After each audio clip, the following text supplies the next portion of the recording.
Assalamualaikum warahmatullahi wabarakatuh. Alhamdulillah hamdan katsiran thayyiban mubarakan fih kama yuhibbu rabbuna wa yarda. Wa asyhadu an la ilaha illallah wa la syarikalah wa asyhadu anna Muhammadan abduhu wa rasuluh. Ya ayyuhalladzina amanu taqullaha haqqa tuqatih wa la tamutunna illa wa antum muslimun. Amma ba'du. Bapak Ibu jamaah kajian pagi di Masjid Baitur Rahman. Insyaallah kita akan lanjutkan kajian kita yang ke-59, yaitu Sirah Nabawiyah, belajar meraih cinta sejati pada sang Rasul SAW. Kajian ini berseri dan di beberapa tempat, salah satunya di tempat kita ini baru beberapa kali.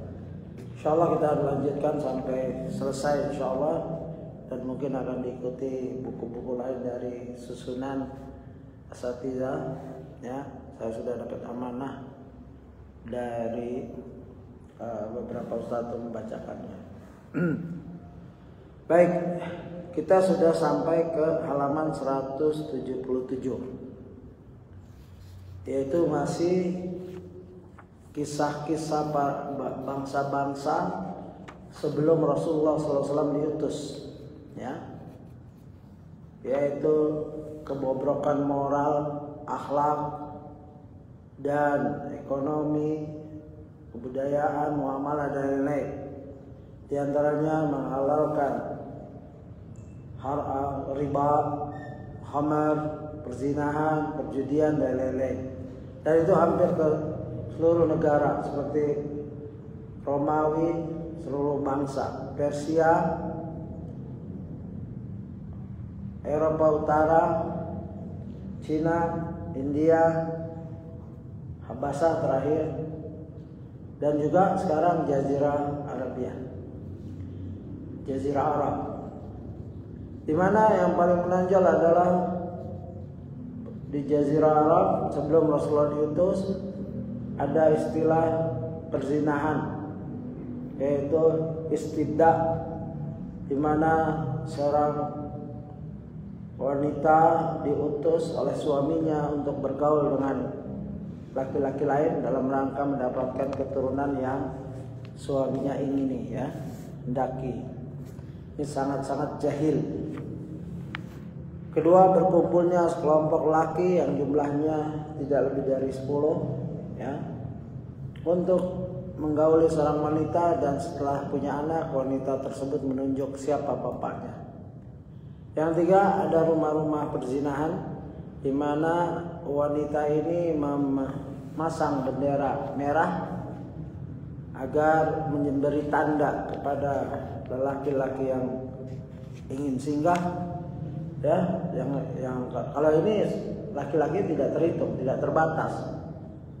Kalau yang kedua, kalau yang pertama lakinya mungkin satu, mungkin bangsawan, suaminya ngutus istrinya ke lelaki tersebut dalam rangka perbaikan turunan atau lain-lain.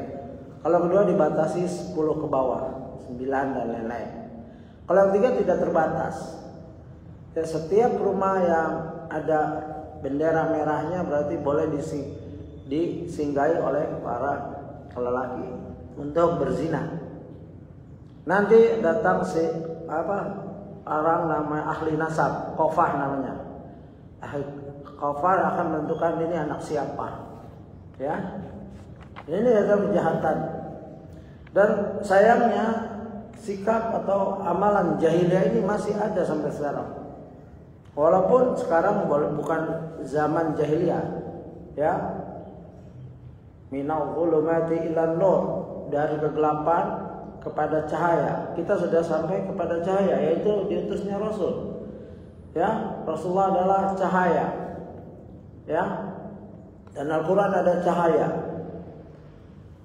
Di mana tidak ada kegelapan lagi, hanya sebahagian manusia yang masih gelap. Ya, bahkan di antara mereka lebih jahil daripada orang-orang zaman jahiliyah. Ya, begitu. Kalau Kita nggak berpanjang-panjang di situ, dan singkat-singkat saja sebagai murojaah biar nyambung. Dan juga ada praktek di mana seorang ayah jika punya istri meninggal, ya mungkin istri lebih dari satu, diwarisin sama anaknya. Itu jahiliyah juga. Dan juga seorang lelaki menikahi dua, ya, adik kandung, kakak beradik, baik kembar atau kakak beradik sekaligus. Jadi nggak boleh, ya. Dan itu pada saatnya memang pernah dibolehkan, ya, pernikahan itu. Sekarang sudah tidak boleh lagi. Kita harus milih salah satu, atau cerai yang satunya, atau meninggal baru boleh. Yaitu wa anta jama'u bainal ukhtaini illa ma qad salam. Diharamkan atas kamu mengawini, menikahi dengan menghimpunkan dalam perkawinan dua perempuan yang bersaudara, kecuali yang telah terjadi pada masa lampau. Kalau masa lalu, ya, qad salam, ya, boleh gitu. Dan juga dulu banyak budak-budak yang dijadikan pelacur, itu dilarang. Kalau kita memiliki budak, misalkan kita hidup zaman itu punya budak, ya budak itu untuk diri kita, halal, ya. Jika untuk orang nggak boleh. Dan kebanyakan budak-budak itu dijaga, ya, kalau pemiliknya orang yang paham ilmu, sampai pakaian, makanan dan lain-lain. Dan juga yang paling buruk adalah sikap membunuh anak bayi, anak wanita. Ya, karena apa? Karena mereka benci mempunyai anak wanita. Karena apa? Karena pernah terjadi peperangan antara kelompok AB, lalu wanita A ditawan oleh wanita B. Lama-lama wanita yang kelompok A ini dinikahi oleh salah seorang yang menahannya. Bapaknya marah, ya. Lalu disuruh pisah, tapi nggak mau. Akhirnya bapaknya bersumpah, jika aku punya anak wanita lagi akan aku bunuh. Sejak itu menjadi uruf tradisi, kalau punya anak wanita bunuh, karena akan menghina kabilah. Ya, itu gara-garanya. Dan kadang-kala alasan-alasan lain, ya, karena takut tidak bisa mengurusnya. Ya, wala taqtulu auladakum khasyata imlaq. Dan janganlah kamu membunuh anak-anakmu karena takut kemiskinan. Kalau masalah kebudayaan itu di negeri yang dianggap modern pun, ya, ada kisah-kisah seperti ini. Mereka lebih senang, ya. Saya pernah nunggu kereta, lalu di depan terpampang besar sekali poster, ya. Di situ ditulis, ada tulisan, ada fotonya, ya, di Sydney, Australia. Antara DY ke Australia, ke Sydney, ke Lakemba, tempat saya tinggal dan tempat saya kerja. Saya harus melalui Sydney kota. Di situ ada spanduk besar sekali.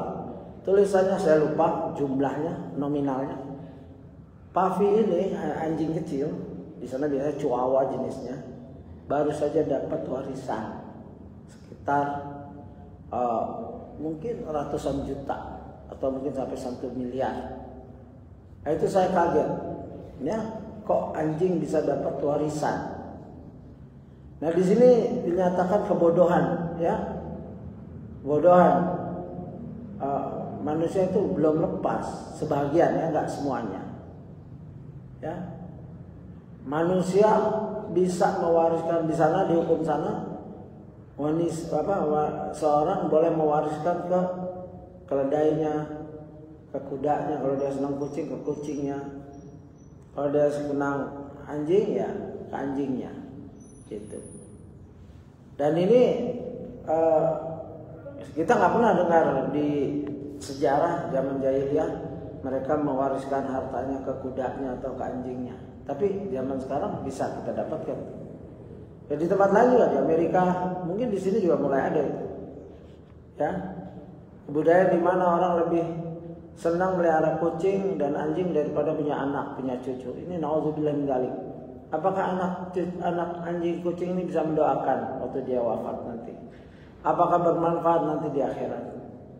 Ya mungkin manfaatnya sekedar memelihara anjing yang ya sakit, dapat pahala itu, tapi mendoakan, menaikkan derajat, mengeluarkan dari neraka. Kalau kita punya anak soleh, ya makanya waladun soleh ya daulah, bukan anjing soleh, nggak ada anjing soleh, kucing soleh. Ya, jadi miris sekali, dan bahkan orang Islam ikut-ikutan. Ya, kalau orang sana ya, ngomong langsung, tetangga saya pernah orang tua Christmas sendirian, saya datang sedih, anaknya nggak datang. Ya, itulah makanya I better look after a dog than children. Saya lebih senang melihara anjing daripada anak, karena mereka nggak loyal. Tapi kalau anjing loyal, sampai mati dia ikut ke kuburnya. Ini hal-hal yang perlu dicatat, bahwa tingkah laku jahiliyah kadang-kala melekat sampai sekarang. Padahal Rasulullah telah diutus, ya, dan mengenai orang Islam juga. Nah, ini menyedihkan. Dan sebab itu bersyukurlah bagi bapak-bapak, ibu-ibu, ya, hadirin yang mendapat hidayah, ya, mendapat hidayah. Bahkan di antara orang-orang yang salah kefahaman ini mengeluarkan ratusan ribu santai saja untuk ngurus kucingnya, anjingnya. Bukan tidak boleh, ya, gitu.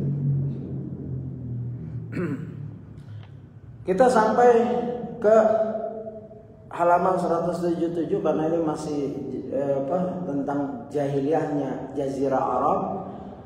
Kita sudah menyinggung di tempat ini juga, di antara gambaran kondisi Jazirah Arab sebelum datangnya Islam adalah apa yang diucapkan oleh Ja'far bin Abu Thalib radhiyallahu anhu di hadapan Raja Najasyi. Kita jelaskan ini karena memang ada hubungannya dengan Habasyah. Waktu saya di sini kajian itu tentang Habasyah, bukan tentang laporan atau gambaran Ja'far bin Abi Thalib radhiyallahu anhu tentang zaman dia hidup. Ya. Beliau berkata, ya,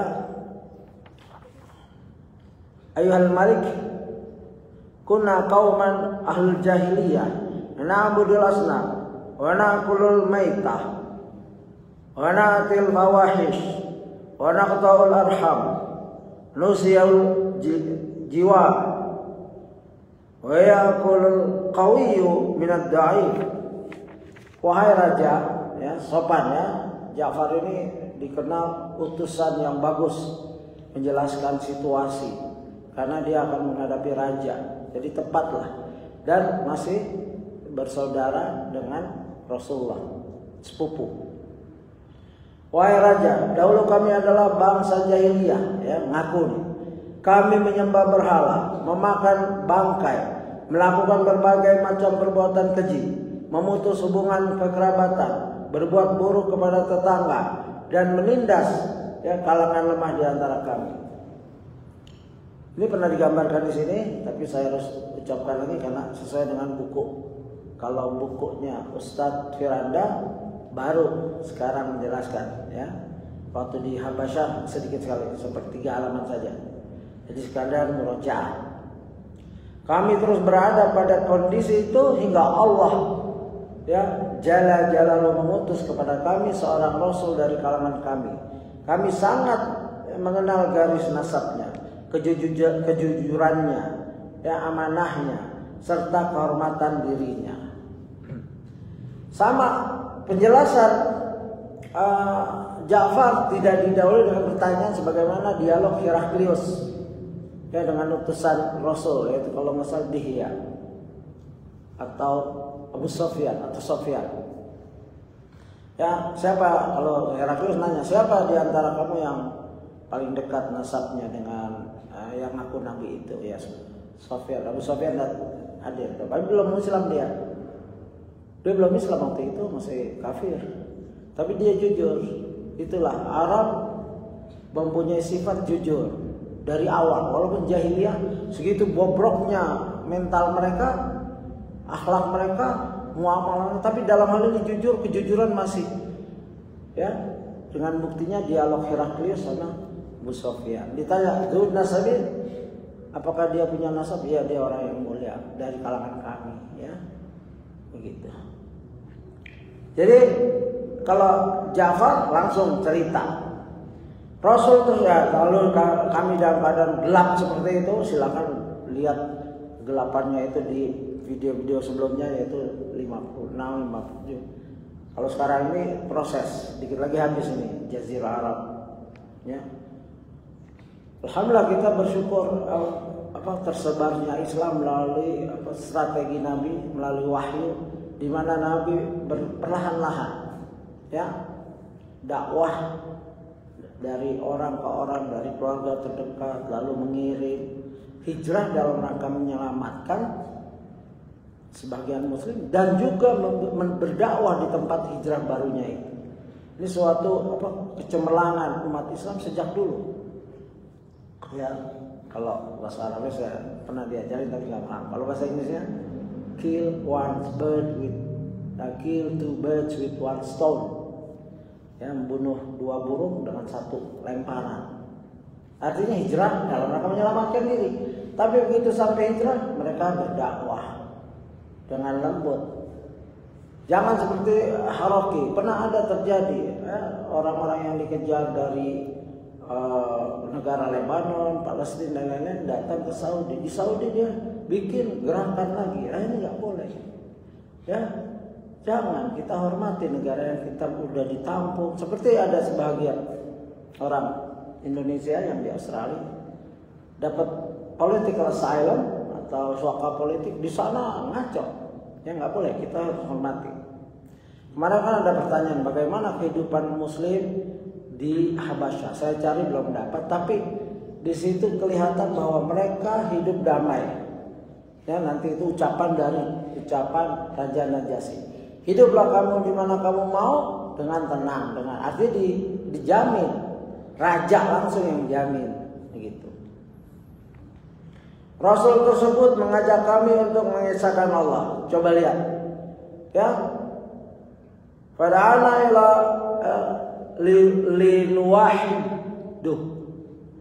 linwahidah. Ajakan pertama Rasul, kata Ja'far, adalah mengesahkan Allah, mengajak kami, ya, na'budahu, dan juga menyembahnya, beribadah padanya, nggak boleh syirik. Ini inti pelajaran, ini inti ajaran Islam. Jadi Islam, kalau ekonomi lemah biasa itu, tapi kalau syirik itu jalan kehancuran. Mau ekonominya kayak gimana? Ya, kalau udah syirik sudah nggak ada harapan untuk berjuang, ya, seorang akan lemah terus. Ya, jika tumpuan harapannya, alat untuk mengobati gundah gulananya ekonomi yang lemah ini, ya, nggak ada, yaitu Allah. Dia menyembah Allah, menyembah patung, kepesugihan, akhirnya hancur. Andai kan dia berhasil, itu adalah istidraj. Ya, istidraj di mana seorang diulur waktunya sama Allah, ya, ke pesugihan, kaya. Tapi ya saya punya tetangga kakak saya itu hancur, pada kaya. Pertama anaknya mati, kedua mati, dia sering ke Gunung Kawi. Bukan orang Islam, tapi anaknya senang banget sama Islam. Ya, gitu. Pertama tauhid. Kami terus berada pada Rasul tersebut mengajak kami untuk mengesahkan Allah, menyembahnya, meninggalkan bebatuan dan patung-patung yang sebelumnya kami dan nenek moyang kami sembah selain Allah. Di mana penjelasan halaman-halaman sebelumnya, Jazirah Arab dulu bersih dari kesyirikan, ya, karena itu Ka'bah. Ya. Rumah pertama, Baitullah, yang dibangun oleh Adam beritanya, terus dibangun lagi oleh Ibrahim dan Ismail. Setelah fatrah, mereka membawa Hubal ke situ. Hubal juga dari Syam, ya, oleh seorang tokoh Quraisy. Dan 360 patung ada di dalam atau di sekitar itu. Dan Nabi masih tetap tawaf, salat, ya, begitu. Karena memang belum ada perintah. Ya, innamal a'malu binniyat, begitu. Dulu mereka tawaf telanjang, keliling, laki perempuan telanjang. Tuh, orang-orang sambil tepuk tangan dan siul-siul. Kalau Nabi tidak, sudah punya ciri khas dalam beribadah, ya, sujud dan lain-lain, ya. Lalu selain pertama tadi jangan syirik, ya, kami dulu menyembah batu dan patung-patung, dan diperintahkan menunaikan amanah, menyambung tali kekerabatan, berbuat baik kepada tetangga, serta untuk tidak berbuat hal-hal yang diharamkan dan tidak membunuh. Beliau juga melarang kami dari perbuatan buruk, berkata dusta, memakan harta anak yatim, ya, dan sembarang menuduh wanita yang menjaga kehormatannya dengan perzinahan. Beliau juga memerintahkan kami untuk menyembah Allah semata dan tidak menyekutukannya dengan selainnya. Beliau juga memerintahkan kami untuk mengerjakan salat, zakat, puasa, dan seterusnya. Ini adalah jawaban spontan Ja'far bin Abi Thalib terhadap pertanyaan Najasyi, dan penuh pelajaran ini, ya, karena beliau menghadapi radhiyallahu seorang raja yang cerdas dan abid, beribadah, Kristen yang kuat. Yakni Ja'far radhiyallahu terus menyebutkan beberapa ajaran pokok dalam Islam. Kemudian Ja'far melanjutkan, fa sadaqnahu wa amanna bih. Ya, maka kami pun membenarkannya, beriman padanya, dan mengikuti apa yang beliau bawa dari Allah Jalla Jalaluhu. Ya, di sini ada penekanan fasaddaqnahu wa amanna bih wattaba'nahu. Nah, ini, ya, setelah kita membenarkan, beriman, setelah beriman ikut ittiba. Ini ajaran sejak awal. Jangan bilang aku Islam, nggak melaksanakan sedikit pun apa yang Nabi ajarkan dalam segi akhlak, ya, apalagi ibadah semaunya. Pada Rasulullah bersabda, "Shallu kama ra'aitumuni usalli." Ya, salatlah engkau sebagaimana engkau melihat aku salat. Padahal Rasulullah tahu beliau akan wafat, tapi beliau bersabda seakan-akan beliau hidup terus, kita juga hidup terus, kita akan berjumpa beliau. Tidak. Rasulullah wafat meninggalkan kitab Al-Quran dan As-Sunnah, ya, dari Quran dan Sunnah, ya, melalui ulama jelas. Disitulah kita akan melihat benar Rasulullah. Bahkan bukan sekedar salat yang Rasulullah tekankan, ya, watak Rasulullah, kesabarannya, ya, dalam keadaan genting, kesabarannya mengurus keluarga, ya, goncangan di keluarga yang hampir menceraikan istri-istrinya. Itu semua tergambar jika kita baca sirah, ya, perlahan-lahan. Dan gunanya membaca sirah, ya, walaupun masalah peperangan, itu banyak hikmah untuk, ya, bahwa perjuangan menegakkan kalimat tauhid tidak mudah. Seperti Ja'far nanti kita singgung sedikit, ya, di waktu tersisanya, yaitu berapa menit, tentang kepahlawanan beliau. Begitu. Dan ingat pelajaran-pelajarannya itu. 1. Menunaikan amanah. Rasulullah mengajarkan menunaikan amanah. Muridnya, pengikutnya itu Ja'far, dia tahu siapa yang bicara tentang amanah. Rasulullah. Yang orang kafir musuhnya nitip ke beliau. Sebelum hijrah beliau sempat memulangkan titipan-titipan itu. Padahal musuh. Ini untuk fulan, ini punya fulan, nitip saya. Ya, begitu. Menyambung tali kekerabatan. Rasulullah bukan menyambung kepada paman. Bukan contoh lagi. Di mana Rasulullah berbuat budi baik kepada pamannya Abi Thalib, bapaknya Ja'far. Ya, di mana pada saat sakaratul maut ya, tidak gentar, tidak nyerah untuk berdakwah. Ya, padahal sakaratul maut sudah hampir batas limited. Ya, kalau pulsa ya udah habis tuh. Ya, udah nggak bisa buat apa-apa. WA saja. Itu karena pulsanya udah makin sedikit. Itu gambarannya gitu usia kita kalau sudah sakaratul maut. Ya. Tapi Rasulullah berdakwah. Yaqul ya ami asyhadu an la ilaha illallah wa asyhadu anna Muhammadan abduhu wa rasuluhu wa asyhadu anna Muhammadan rasulullah. Asyhadu anni rasulullah. Begitu. Tapi kelompok lain orang-orang kafir malah mempengaruhinya. Apakah engkau akan mengkhianati agama nenek moyang kami? Yaitu setan. Ya, setan selalu ada di mana kita berada. Ya, di mana saja kita berada, setan ada. Kecuali di tempat-tempat yang kita baca bismillah, zikir, salat aja. Kita lagi salat, setan datang menggoda. Azan dia kabur, habis azan datang lagi, begitu. Nah, pada saat sakaratul maut orang memerlukan hidayah. Oleh sebab itu dia perlu keluarga, ustadz, kayak kalau berdampingan memberi talqin, bacaan. Ya, jangan sibuk baca Quran, baca ini. Dia lagi sibuk dengan urusannya. Mungkin malah dia udah mulai melihat malaikat maut mungkin. Ya, bagaimana berjuang untuk bersahadat.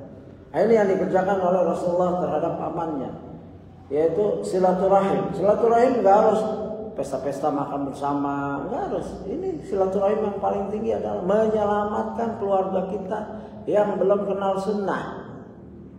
Walaupun mungkin ditolak sekali dua kali terus saja. Adakan pengajian antara kita. Kalau kita nggak mampu, kita panggil ustadz yang bisa ya menjelaskan kepada mereka. Atau bikin grup sekarang. Kalau pertemuan fisik agak susah, bikin grup WhatsApp atau yang lainnya, lalu share. Mudah-mudahan mereka mendapat hidayah.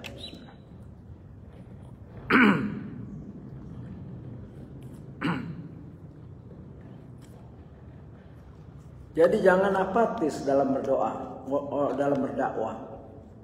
Mungkin kita nggak bisa baca Quran yang lancar, nggak bisa baca hadis, tapi baca terjemahnya atau share dari ucapan-ucapan para ahli ilmu. Tidak ada salahnya. Karena apa? Karena dengan sharing, ya, kalau dibaca alhamdulillah. Ya, itulah bentuk silaturahim yang paling ideal. Kalau makan dia juga makan. Ya. Ini menyambung tali kekerabatan yang ditunjukkan oleh Rasulullah sudah maksimal itu. Ya, selain mengundang makan kalau lagi sehat, kalau lagi sakit dikunjungi. Ya, kalau sakaratul maut didatangi. Yang mudah-mudahan yang belum Islam mati dalam keadaan Islam. Begitu. Dan juga ya, dilarang kita berbuat buruk kepada tetangga. Ya, ini ajaran-ajaran yang sudah alhamdulillah kita kenal. Tapi untuk seorang Raja Najasyi baru dengar ini. Ya, seorang utusan begitu tegas, jelas, ajarannya jelas, singkat, jelas. Ya, makanya dijuluki dia adalah utusan yang terbaik. Ya, duta terbaik. Ya, kalau punya duta suatu negara, Indonesia punya duta besar di luar negeri pasti dicari yang kalau ke Inggris ya bahasa Inggrisnya bagus atau sekurang-kurangnya penampilannya bagus ya, silahkan lihat tuh ya yang menarik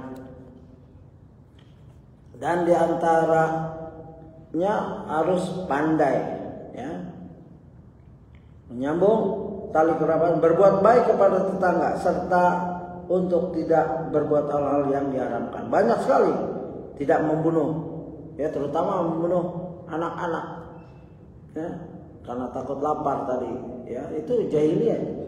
Jadi jika ada orang masih takut lapar gara-gara punya anak, mungkin belum dapat kerja, bersabar.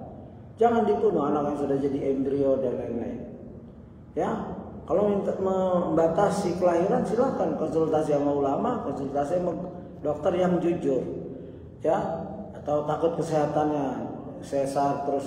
Tapi abortion itu tidak boleh, haram, ya, aborsi itu haram, ya, seperti membunuh, ya, di zaman jahiliyah. Dan sekarang banyak anak-anak muda, bukan aja banyak tapi ada, mungkin beritanya kelihatan banyak anak-anak SMA, SMP sudah hamil, ya, atau aborsi dari hubungan gelapnya. Naudzubillah. Hal-hal ini harus dicegah, apalagi orang Islam, ya. Dari awal saja sudah ditetapkan itu, ya, gitu. Berkata dusta, memakan harta anak yatim, dan sembarang menuduh wanita yang menjaga kehormatannya dengan, ya, perzinahan. Hati-hati itu, tuduhan perzinahan itu berat, keji. Dan Allah membela Aisyah radhiyallahu anha dari tuduhan tersebut di kisah, ya, berita bohong, fitnah oleh para munafik, ya, padahal dua-dua menjaga, ya, itu berat itu tuduhan itu. Makanya disebutkan oleh Ja'far, ya, jangan berdusta, karena dusta itu akan membawa pendustanya akan dicap nanti kadzib, seorang yang pendusta, ya. Bahkan tidak boleh untuk bermain-main berdusta untuk main-main.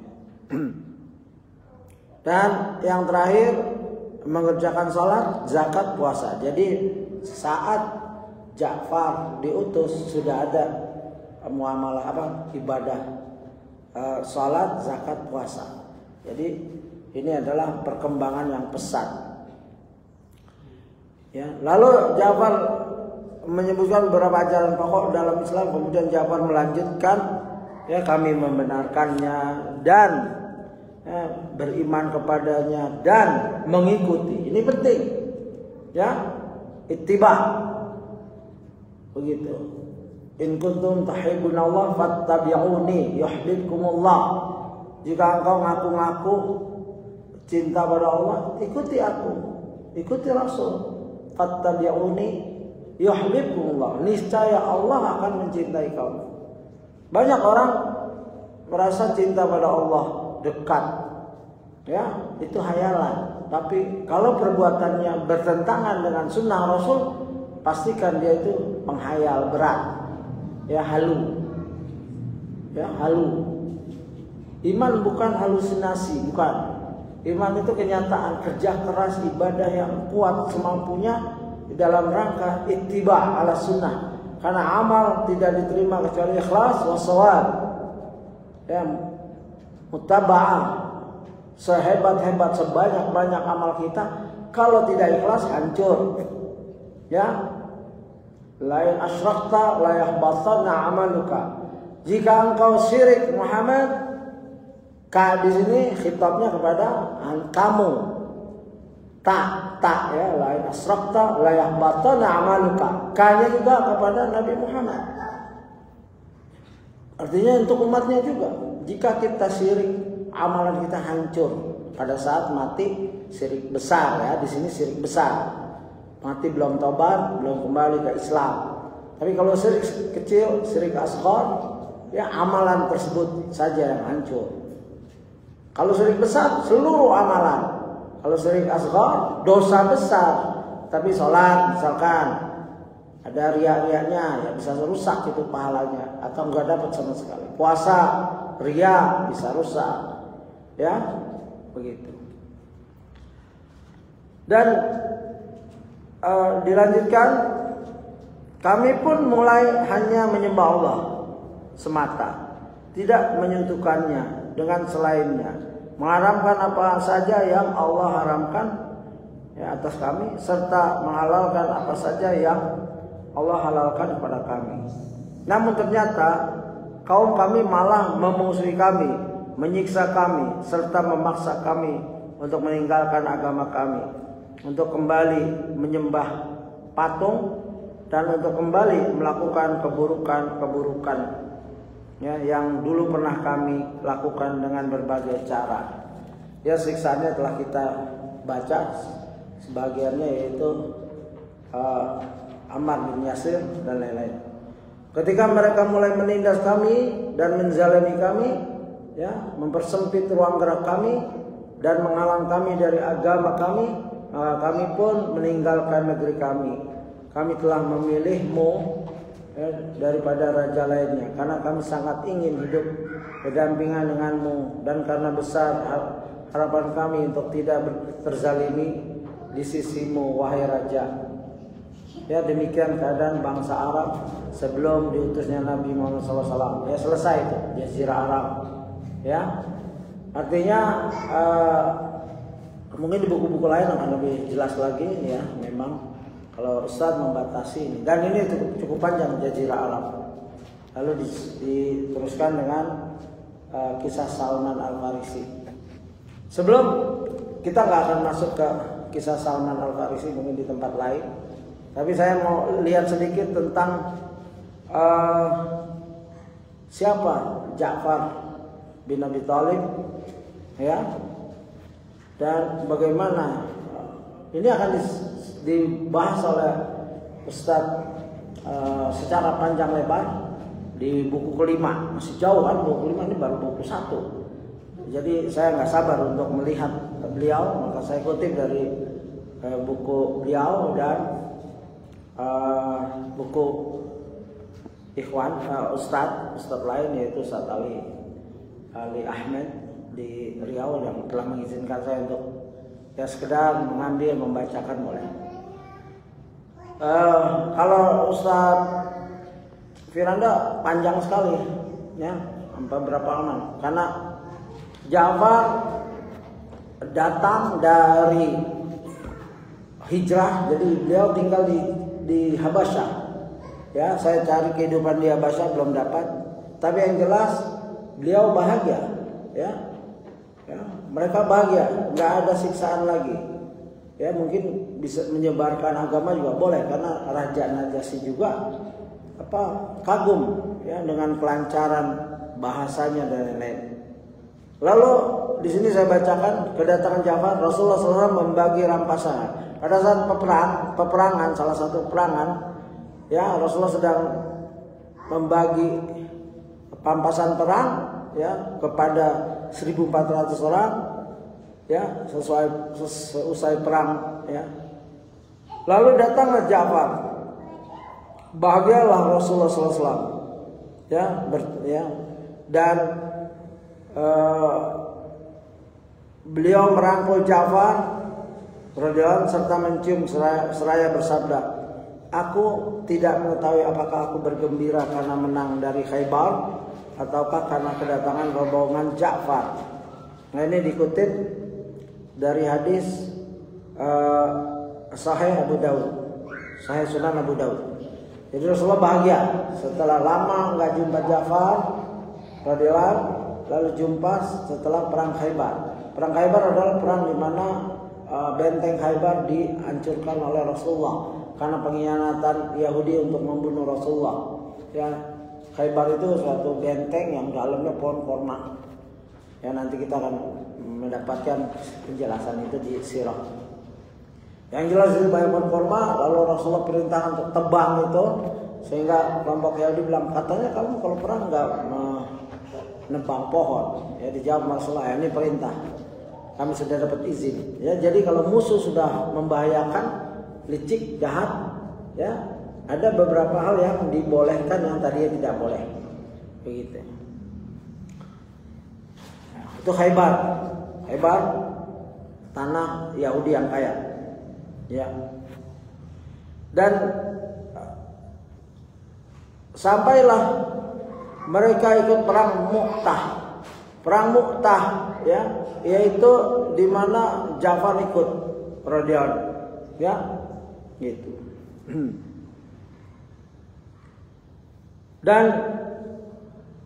waktu pergi diperintahkan ya, secara ringkas saja, bahwa Rasulullah SAW berkata, pergilah dengan nama Allah di atas agama Rasulullah, dan janganlah membunuh orang tua, anak kecil, dan wanita, dan janganlah berkhianat dalam pembagian ghanimah, atau kumpulkanlah rampasan perang kalian, lakukanlah perbaikan dan berbuatlah kebaikan, sungguhnya Allah mencintai orang-orang yang berbuat kebaikan. Ya, begitu. Pemimpin memberi pelajaran kalau tidak ikut. Kalau ikut ya selama perjalanan dikasih peraturan boleh dan tidaknya, begitu.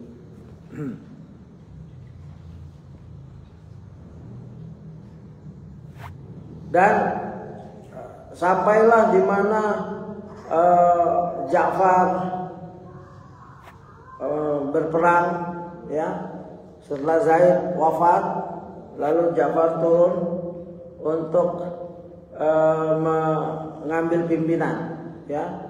Di sini banyak periwayatan di mana beliau mengambil bendera ya. Walaupun diperselisihkan, ada yang sahih, ada yang tidak, tapi digabung-gabung ya. Mana tangannya terputus, pegang pakai tangan kiri, putus lagi, pegang pakai lengan atas sampai wafat. Dan setelah wafat ada kisah di mana Rasulullah ini ya, ada periwayatan ya, dari Ibnu Abbas ya, dengan riwayat dari At-Tabrani dan lain-lain, Al-Hakim didiamkan oleh Az-Zahabi. Adapun Ibnu Hajar beliau hasankan oleh Ibnu Hajar ya. Panjang ceritanya. Tatkala Rasulullah SAW sedang duduk dan Asma binti Umais, istri Ja'far bin Abi Thalib, dekat dengannya. Tiba-tiba Nabi menjawab salam. Lalu Nabi berkata, wahai Asma, ini Ja'far bin Abi Thalib bersama Jibril, Mikail, dan Israfil memberi salam kepada kita. Maka balaslah salam mereka. Maka Ja'far berkata, aku bertemu dengan kaum musyrikin, maka aku terluka di tubuhku karena sikapku yang terus maju sejumlah 73 luka, yaitu karena panah, tombak, dan pedang. Lalu aku memegang bendera dengan tangan kananku, lalu terputuslah tangan tersebut. Lalu aku memegang bendera dengan tangan kiriku, lalu terputuslah lengan tersebut, tangan tersebut. Kemudian Allah mengganti kedua tanganku dengan dua sayap yang aku terbang dengannya bersama Jibril dan Mikail. Aku singgah ke surga kemana yang aku sukai. Aku makan dari buahnya yang aku sukai. Karenanya Ja'far dinamakan dengan At-Tayyar, yang terbang di surga. Hadis riwayat Hakim ya. Begitu. Kalau nggak salah Ustaz juga mengutip di buku yang kelima. Ustaz ini dari Ustaz Ali Ahmad. Ya, begitu. Dan ini berita gaib harus sahih atau hasan sekurang-kurangnya. Jangan ngarang-ngarang. Walaupun dalam memuji sahabat, itu ketelitian ulama-ulama kita. Makanya saya sebutkan itu. Dan diasarkan oleh Asqalani. Ya, begitu. Jadi tidak boleh seorang walaupun mendukung Rasulullah, membela agama Allah, ngarang-ngarang hadis, ngarang-ngarang cerita, nggak boleh. Ya, alhamdulillah kita berada di manhaj yang ya, manhaj ilmiahnya jelas. Baca berita harus tahu dari mana. Kalau dari ustaz yang sikoh nggak, yang terbiasa mencari hadis, ya begitu, tahridnya dan lain-lain. Dan kalau salah, misalkan pertama kita bilang ini hadis hasan, atau ada kitab atau ustaz yang kuat alim dalam sana bilang itu lemah, itu nggak usah dibacain lagi. Ya sudah, istighfar. Terus di kajian selanjutnya kasih tahu bahwa hadis yang saya bacakan kemarin dhaif jiddan, atau dhaif tapi karena nggak berhubungan dengan berita gaib atau hal-hal yang lain, maka boleh dibacakan. Misalnya masalah tempat, waktu, tempat, ya, berapa jumlahnya gitu.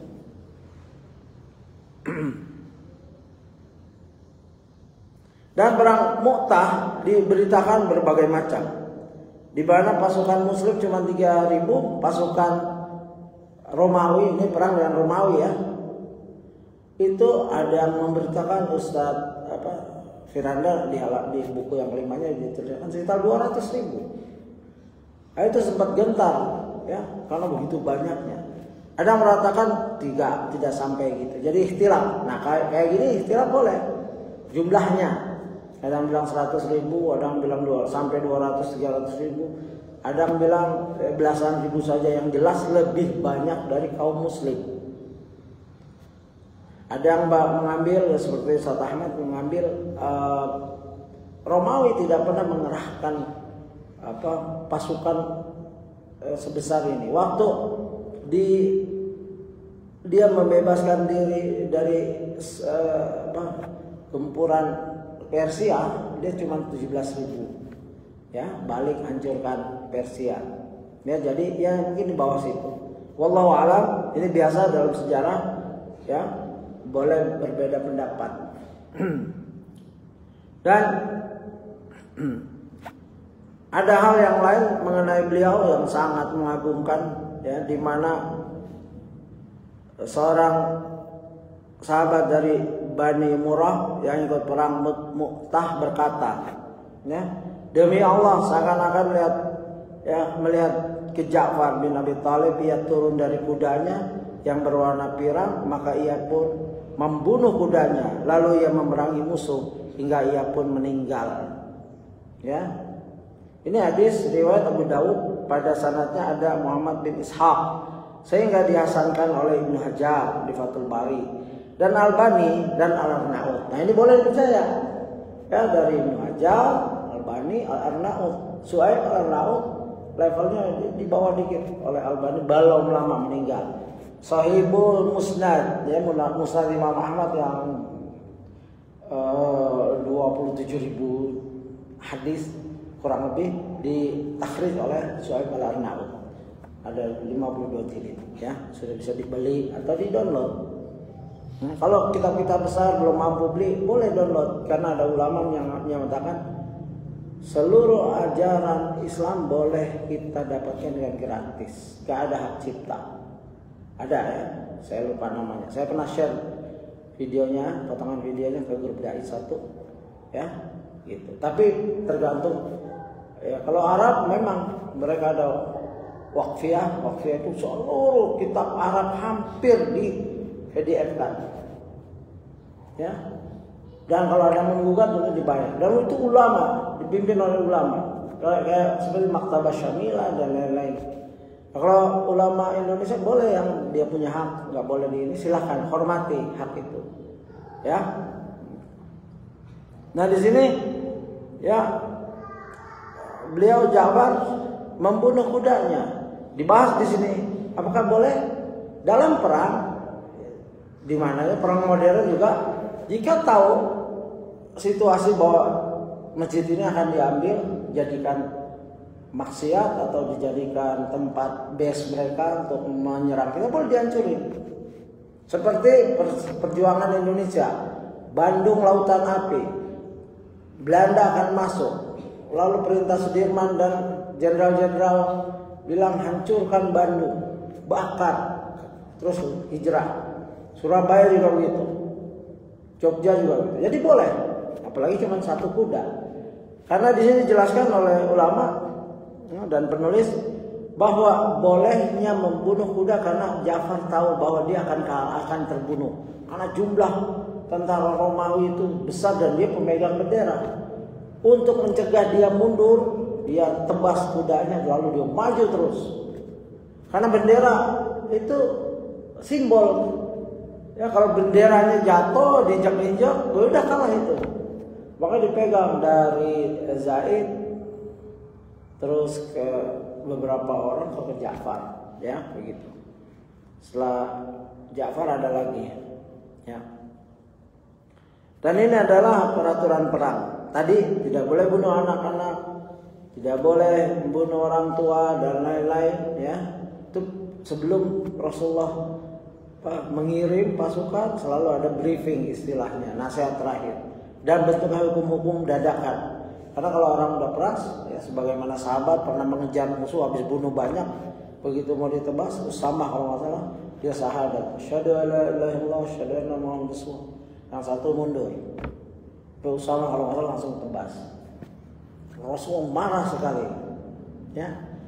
Nah, itu peraturannya, kalau Rasulullah marah berarti tidak boleh. Atau musuh habis bunuh teman kita atau ayah kita itu perang.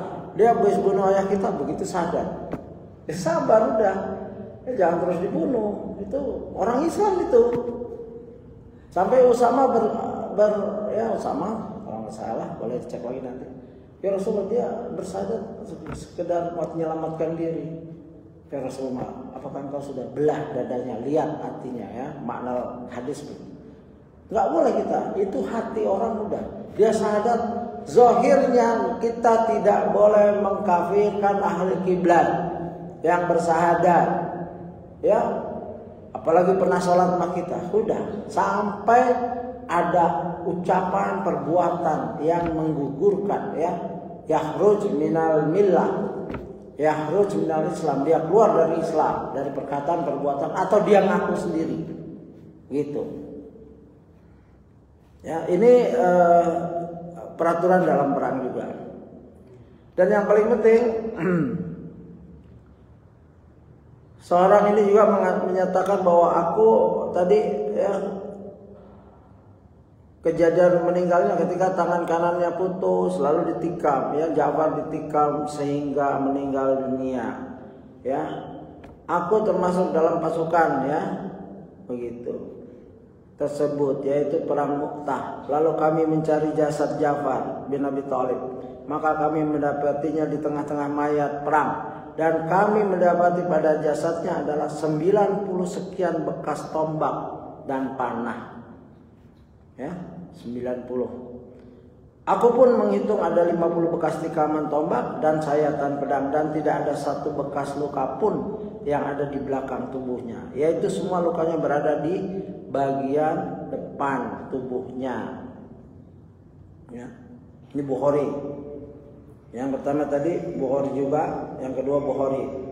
Ibnu Hajar berkata, ini penting, ya, bayanu, ya. Ini penjelasan, ya, qarti syaja'at, ya, syaja'ati wa iqdamihi.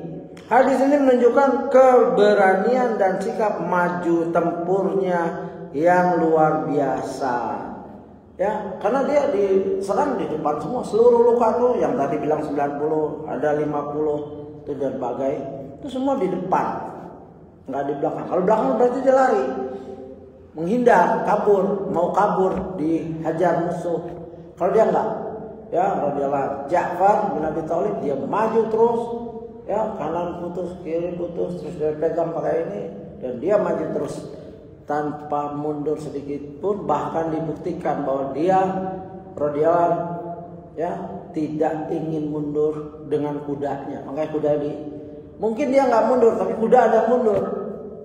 Ya, dia nggak mau mundur, dia naik. Tapi kalau dia ini, kemungkinan kudanya yang mundur. Makanya ditebas, jadi dia berjalan kaki, maju terus membawa bendera.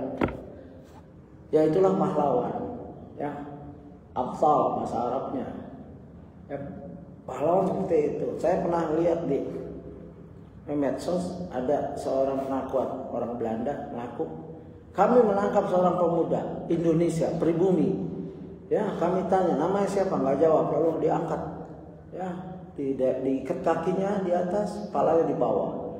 Lalu kami tanya lagi, nama kamu siapa, nggak jawab. Dari resimen mana? Nggak jawab juga. Akhirnya tarik lagi ke atas, karena nggak jawab terus dilepas. Yang otaknya apa?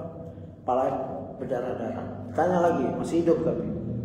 Ya, ini yang ngomong, yang cerita, yang nyaksikan. Dia nggak berbuat, tapi dia nyaksikan. Itu anak muda pahlawan Indonesia, semoga kalau dia orang Islam masuk jannah, yang mujahid. Dia tatap itu tentara, nggak ada kedipnya, dia berani. Ya, begitulah. Ya, kita tiap tahun memperingati. Ya, insya Allah bagian dari rasa syukur. Ya. Kalau peringatan itu tiap hari, ya, man lam yaskurin nas lam yaskurillah. Kita bersyukur berterima kasih pada para pahlawan yang telah berjuang, berjasa memerdekakan negara ini, negara kita yang cintai ini, Indonesia. Ya, mereka mati muda, nggak sempat nikah, nggak sempat mungkin makan nasi yang lembut kayak kita. Ya, nah, salah satu ini kesaksian seorang Belanda, masih hidup tuh Belanda. Kalau ditanya lagi, dia nggak jawab, nama saja nggak jawab. Katanya ini benar-benar pejuang. Dia ditanya namanya saja nggak jawab, apalagi resimennya, komandannya apa, keahlian dia, pangkatnya apa.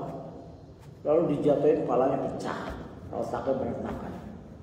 Ya, itu semua sikap para pejuang ya, yang kita harus berterima kasih. Ya, mungkin diantaranya ada keluarga kita, ya, kakek-kakek kita, buyut kita dan lain-lain. Ya, atau tetangga kita, atau orang-orang yang sekarang hidupnya sangat di bawah ekonominya, tapi mungkin kakek-kakeknya adalah pahlawan yang menjadikan negara ini merdeka. Ya, mungkin sekarang cicitnya dapat jatah ini juga enggak dipandang, tapi mungkin ya, tapi pahala itu mengalir. Di akhirat nanti lihat, wah ini anak pengkhianat, pantesan dia begini. Wah ini anak mujahid, ya alhamdulillah dia kayak gini, ya. Gitu. Jadi kita berharap, ya kita nggak tahu ayah kita bermereka, posisi antara antum mungkin ada, ya dia tahu ayah saya dulu pejuang ini, ya jarang yang ngaku kalau ayah saya dulu pengkhianat. Ya, jarang yang ngaku itu, biasa yang pejuang ngaku, ya karena akan bangga. Maka janganlah jadi pengkhianat, itu kesian turunan kita. Ya, makanya para pelaku PKI itu anak-anak juga sengsara kan. Kuliah juga nggak boleh, padahal ya tidak terlibat, ya tidak terlibat. Tapi ya itu hukum kemanusiaan seperti itu.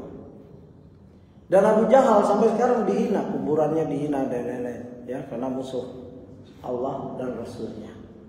Demikian, jika ada pertanyaan silakan.